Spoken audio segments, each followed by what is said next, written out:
중국은 왜 아프가니스탄에서 계속 표적이 되는 걸까요?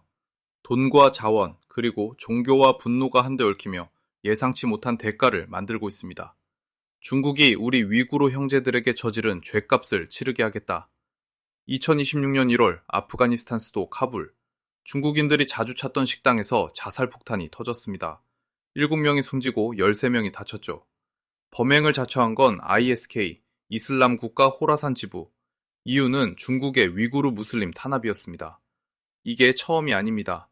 2022년 12월에도 카불의 중국인 투수 코텔이 같은 조직에 의해 습격당했고 2025년 말에는 아프가 타지키스탄 국경 금광에서 중국인 노동자 5명이 살해됐습니다. 여기서 궁금증이 생깁니다. 중국이 아프간에서 대체 뭘 하고 있길래 반복적으로 테러의 표적이 되는 걸까요? 그리고 위구르가 왜 아프간에서 튀어나오는 걸까요? 오늘은 돈과 종교, 그리고 피가 얽힌 이야기를 풀어보겠습니다. 중국이 왜 탈레과 손을 잡았는지, 그 대가가 얼마나 처참한지, 이게 우리 경제에 어떤 영향을 미치는지까지 따라가면 국제 정세가 완전히 다르게 보일 겁니다. 테러는 2025년에도 멈추지 않았습니다. 타하르성 금광에서 중국인이 살해됐고, 아프간 타지키스탄 국경에서는 2차례 공격으로 중국인 5명이 목숨을 잃었습니다. 숙소, 광산, 식당, 아프간에서 활동하는 중국인은 걸어다니는 타깃이 됐어요. 도대체 중국인들이 아프가에서 뭘 하고 있길래 아프가니스탄 하면 탈레반, 전쟁, 가나안이 먼저 떠오르는데도 표적이 되는 걸까요? 맞습니다. 하지만 땅속은 완전히 다른 이야기입니다. USGS 추정 최소 1조 달러, 아프간 정부 추정 최대 3조 달러의 광물 자원이 묻혀 있어요. 핵심은 리튬입니다. 전기차 배터리 하나에 약 8kg이 들어가는 필수 원료인데 아프간의 리튬 잠재량은 세계 최대인 볼리비아에 필적한다는 평가가 나옵니다. 구리, 철광석, 히토류도 있어요. 히토류는 반도체와 미사일의 필수인데 현재 중국이 전 세계 생산의 60% 이상을 장악하고 있고 그런 중국조차 더 필요한 겁니다. 2021년 미군이 철수하자 중국의 계산은 이랬을 겁니다. 경쟁자가 사라졌고 탈레반은 돈이 없다. 투자해주면 자원도 얻고 1대1로도 확장된다. 실제로 중국은 움직였습니다. 2008년에 따낸 아이구리 광산은 16년을 끌다 2024년에야 착공했고 2023년에는 CNPC 자회사가 아무리아 유전 25년 계약을 맺었습니다. 리튬 부문에도 100억 두문에도 100억 달러 투자 제한이 오갔어요. 하지만 현실은 약속과 달랐습니다. 유전 계약은 2025년 탈레반이 일방 해지했고 대부분의 대규모 투자는 서명조차 안 됐습니다. 그런데도 중국은 발을 뺄 수 없었죠. 그런데 말입니다. 이상하지 않습니까? 한쪽은 중국입니다. 당원에게 확고한 무신론자가 되라고 요구하는 공산당이 지배하는 나라. 종교를 통제하고 이슬람 사원에도 붓기를 걸게 하는 체제죠. 다른 한쪽은 탈레반입니다. 샤리아를 국가 운영의 근본으로 삼는 이슬람 근본주의 세력. 여성은 6학년 이상 학교를 못 가고 음악을 들으면 처벌받고 수염을 밀면 구타당하거나 감옥에 갑니다. 이 둘이 어떻게 손을 잡았을까요? 비유를 들어볼게요. 반에서 악명 높은 일진이 갑자기 모범생한테 우리 친하게 지내자고 합니다. 왜? 일진은 돈이 필요하고 모범생은 일진이 무서운 애들을 막아주길 바라는 거죠. 탈레반과 중국의 관계가 딱 이겁니다. 2021년 8월 탈레반이 정권을 잡았을 때 상황이 어땠는지 아시나요? 미국은 철수하면서 뉴욕 연방준비은행에 70억 달러를 포함해 해외에 있던 아프간 중앙은행 자산 약 95억 달러를 통째로 동결해버렸습니다. IMF 지원도 끊기고 세계은행 프로젝트도 중단됐죠.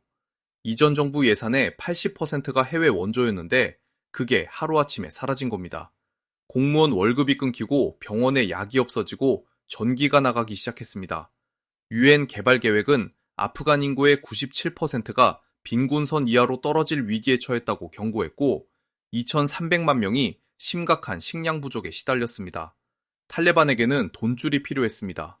인권이 어쩌니 민주주의가 어쩌니 잔소리하지 않는 돈줄이요. 중국은 반대로 아프이 가진 게 탐났습니다. 첫째, 자원, 리튬, 구리, 히토류. 둘째, 위치. 아프간은 1대1로의 핵심인 중국, 파키스탄, 경제 회랑과 연결될 수 있는 중앙아시아의 교차점입니다. 셋째, 안보. 아프간이 불안정하면 신장, 위구르까지 번질 수 있어요. 차라리 탈레반과 손잡고 위구르 무장 세력 단속해 라고 요구하는 게 낫다고 본 겁니다. 그래서 역사적인 일이 벌어집니다. 2023년 9월 중국은 탈레반 치아 카불에 새 대사를 파견한 최초의 국가가 됩니다. 그리고 12월 탈레반이 파견한 대사를 공식 접수한 최초의 국가도 됩니다. 1월엔 시진핑이 직접 인민대회당에서 탈레반 대사의 신임장을 받았어요. 전 세계가 탈레반을 외면할 때 중국은 손을 내밀었습니다. 투자해줄게. 대신 조건이 있어. 그 조건을 이해하려면 위구르를 알아야 합니다. 위구르족은 신장 위구르 자치구에 사는 약 1200만 명의 트루크의 무슬림 소수민족입니다. 2017년부터 중국은 이 지역에 대규모 수용시설을 운영했어요. 중국은 직업훈련센터라고 하지만 실상은 이슬람 기도금지, 라마단 금식금지, 위구르어 제한, 이민족 결혼 장려를 통한 동화압력, 그리고 강제 노동이었습니다. 2022년 유엔 인권 최고 대표 사무소는 이를 인도에 반하는 죄에 해당할 수 있는 심각한 인권 침해로 규정했고 미국 국무부는 제노사이드로 공식 선언했습니다. 영국, 캐나다, 네덜란드, 프랑스 등의 의회도 같은 결론을 내렸어요. 그런데 이건 인권 이슈만이 아닙니다. 경제와 직결됩니다. 신장은 중국면의 약 90%, 전 세계 태양광 폴리실리콘의 35에서 40%를 생산합니다. 2021년 미국은 위구르 강제노동 방지법을 통과시켜 신장사한 제품의 수입을 사실상 금지했어요. EU도 비슷한 주제를 추진 중이고요. 글로벌 기업에 납품하던 중국 업체들은 신장사 원료 안 썼다는 걸 증명해야 수출이 가능해졌습니다. 여기서 중국의 계산이 보입니다. 서방이 신장을 막으면 중앙아시아를 통한 새 공급망으로 우회할 수 있지 않을까? 아프간을 통해 파키스탄, 이란으로 연결되는 루트를 구축하면 제재를 피할 수 있고 아프간 자원을 개발하면 신장 의존도 줄일 수 있다는 분석입니다. 그래서 탈레반에게 이렇게 요구한 겁니다. 동투르키스탄 이슬람 운동 ETI 단속해라. 이 조건 지키면 돈 대줄게. 칼레반은 수락했습니다. 중국 돈이 절실했으니까요. 그런데 문제가 있었어요.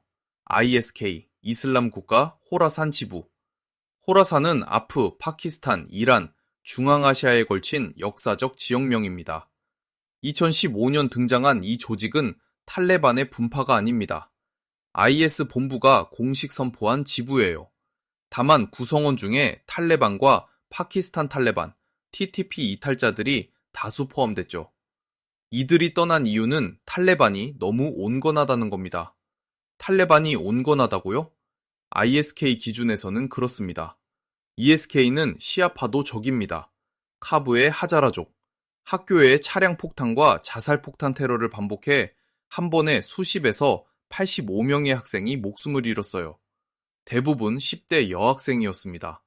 순위파 내에서도 자기 노선 아니면 전부 적이에요. 그리고 무엇보다 위구르 무슬림에 대한 중국의 탄압을 절대 용서할 수 없다고 주장합니다. ESK에게 중국은 완벽한 적이에요. 이슬람의 원수이자 탈레반의 후원자. 칼레반이 중국 돈을 받고 이슬람을 팔아먹었다는 비난까지 합니다. 게다가 중국인을 공격하면 전 세계 뉴스에 나오니까 존재감 과시에 딱 좋죠. 실제로 공격은 급증했습니다. 2022년 카불 호텔 폭탄 테러, 2025년 타카르 금광 습격, 아프간 타지크 국경에서 중국 광산 노동자 연쇄 공격, 2026년 1월 카불 식당 자살 폭탄까지, 2024년 11월 이후 국경지대에서만 최소 7건이 발생해 중국인 9명이 사망했습니다. 더 심각한 건 따로 있어요. 중국의 탄압을 피해 도망친 위구르인 일부가 ISK에 합류하고 있습니다. 중국어를 알고 중국 문화를 이해하고 분노에 불타는 사람들. ISK에겐 완벽한 자산이죠.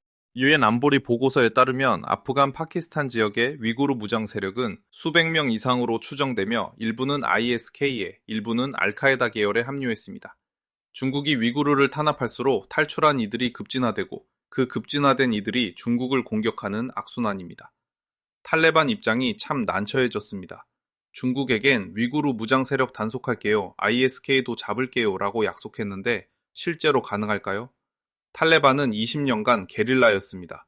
숨고 기습하고 폭탄 터뜨리고 도망치는 달인이었죠. 그런데 이제 정부군이 되어 ISK의 게릴라 전술을 막아야 합니다.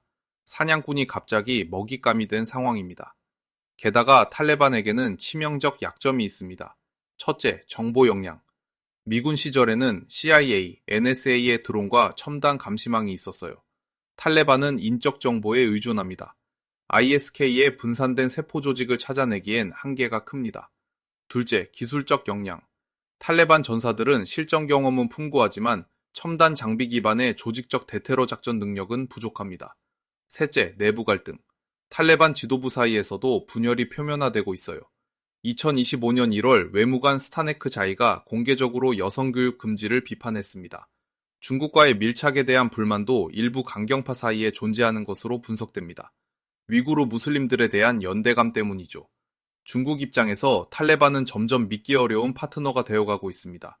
2025년 중국은 한때 가장 유망한 파트너로 여겨졌으나 반복되는 보안 사건 이후 관여 속도를 늦추기 시작했습니다. 11월 국경지대 연쇄 공격 후에는 자국민에게 아예 철수를 공고했어요. 그런데 진짜 충격적인 건 아다리아 석유 사건입니다. 23년 체결된 5억 4천만 달러 규모의 25년 석유 계약, 탈레반 정부 최초의 대형 외국인 투자였죠. 그런데 2025년 6월 탈레반이 이 계약을 일방 해지했습니다. 중국 직원들의 증언은 더 충격적이에요. 탈레반이 유전을 총기로 강제 적소하고 중국 직원 12명의 여권을 압수한 뒤 자발적 계약 해지 서약서를 쓰면 여권을 돌려주겠다고 요구했다는 겁니다. 사실상 인질극이었어요. 아이구리광산은 더 오래된 이야기입니다. 2008년에 30억 달러를 걸고 계약했는데 17년이 지난 지금까지 구리 한 톤 캐지 못했어요. 2024년 7월에야 광산 접근도로 공사가 시작됐고 MCC는 이미 4억 3천만 달러를 투자했지만 추출은 아직 시작조차 못했습니다. 여기엔 돈이면 다 된다는 믿음이 깔려 있습니다. 중국 공산당이 굳게 믿어온 경제적 결정론이죠.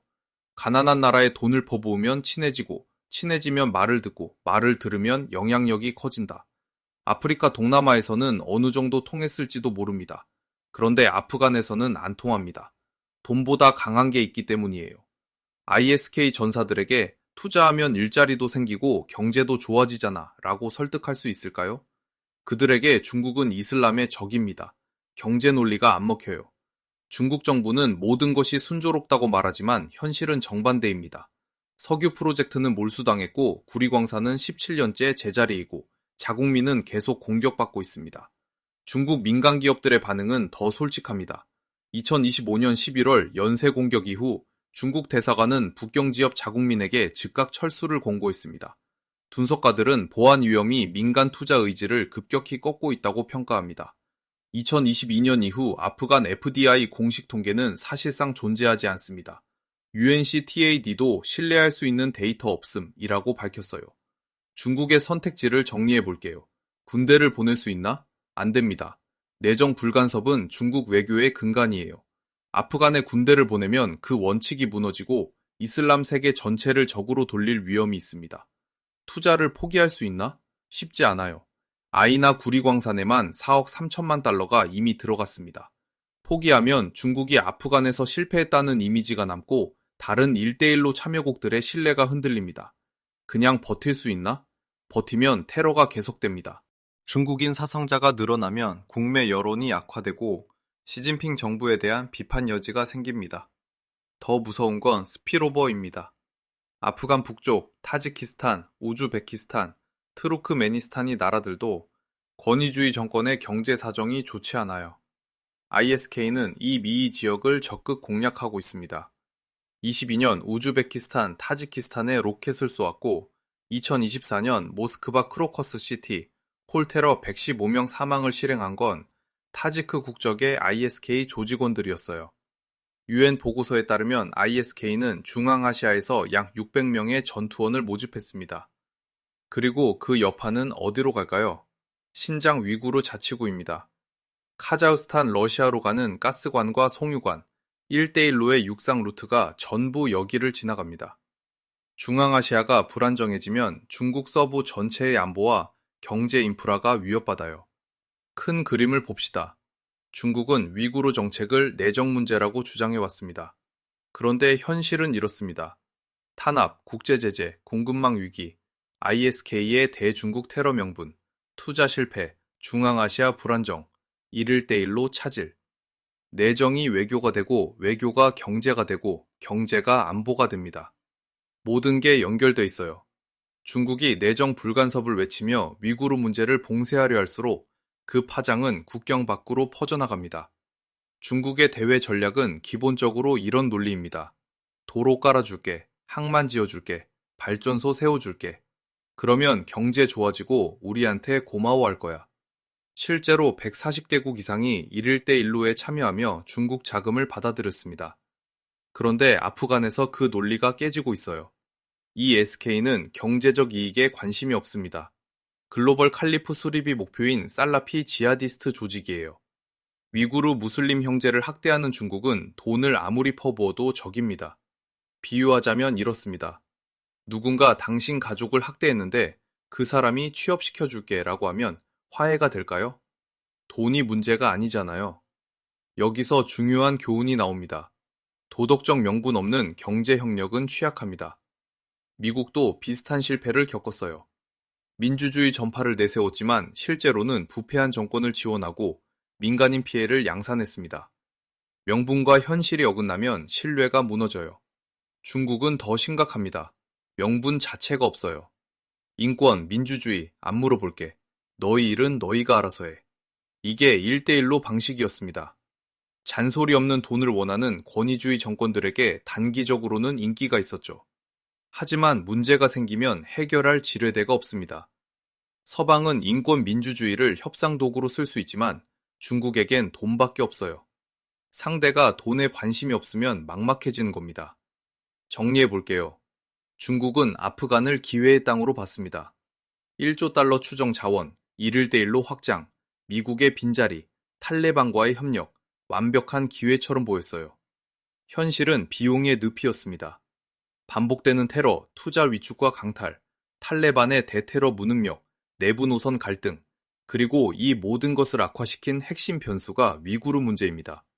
위구르 탄압이 ISK에게 대중국 공격에 강력한 명분을 제공했고 서방의 공급망 제재를 촉발했습니다. 물론 ISK는 위구르 문제가 아니더라도 중국을 공격했을 수 있어요.